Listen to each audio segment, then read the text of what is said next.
जब हमारे जीवन में सत्य की प्रबलता बढ़ जाती है तो अपने अंदर जो सत्य रूपी आत्मा है उसका प्रभाव बढ़ जाता है। यही सत्य रूपी आत्मा सुप्तावस्था में जो स्वप्न होते हैं वो पूरी तरह से दिखाई देते हैं और यही आत्मा बुद्धि को प्रभावित करके स्वप्न का भी अध्ययन कराती है। जागृत अवस्था में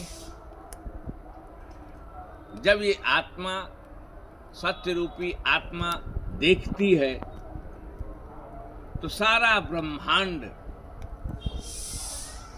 और जगत में जिसमें सारे क्रियाकलाप हो रहे हैं,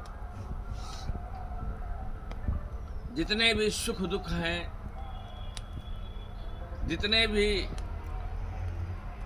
संसार की अचीवमेंट एंड लासेज हैं, जिंदगी और मृत्यु है, मान और अपमान है, ये आत्मा स्वप्न की तरह इस जागृत जगत को भी देखने लगती है और जागृत जगत पूर्ण निर्धारित है, पूर्व संचालित है,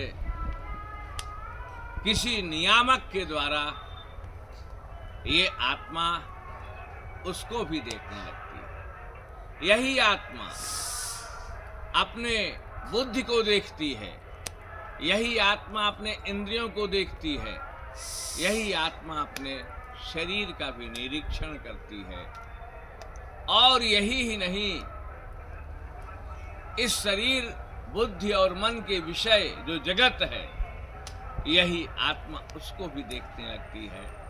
अंत में जगत का कारण और हमारे शरीर मन बुद्धि का कारण आत्मा जो देख रही है अपनी ही शरीर मन बुद्धि को और ब्रह्मांड ब्रह्म के द्वारा निर्मित ये जो जगत है, जब आत्मा देखने लगती है तो जो नश्वर है, जो असत्य है, जो नित्य नहीं है, आत्मा उसको पहचान जाती है। इसी को वैराग्य कहते हैं। वैराग्य की अवस्था को प्राप्त करके, क्योंकि असत्य उसको पता लग चुका है, ये जगत स्वप्नवत है, ये पता लग चुका है। अब आत्मा अपने अंदर स्थित हो करके, इसी को गीता में स्थित प्रज्ञस्तदोच्यते, अपने अंदर स्थित होके ब्रह्मांड को संचालित करने वाले उस परमात्मा को देखने लगती है। यही सच्चिदानंद रूप है, यही सत्यम शिवम सुंदरम है। जब उस परम सत्ता की अहेतुकी कृपा होती है तो अपने आप सत्य रूपी आत्मा इसी शरीर के अंदर प्रकट होकर के अपना और ब्रह्मांड के असत्यता को देखती है और अपने मूल स्वरूप आत्मा साथ ही साथ जगत का मूल स्वरूप परमात्मा उसको भी देख करके उसी में लय हो जाती है। इसी को मुक्ति कहते हैं।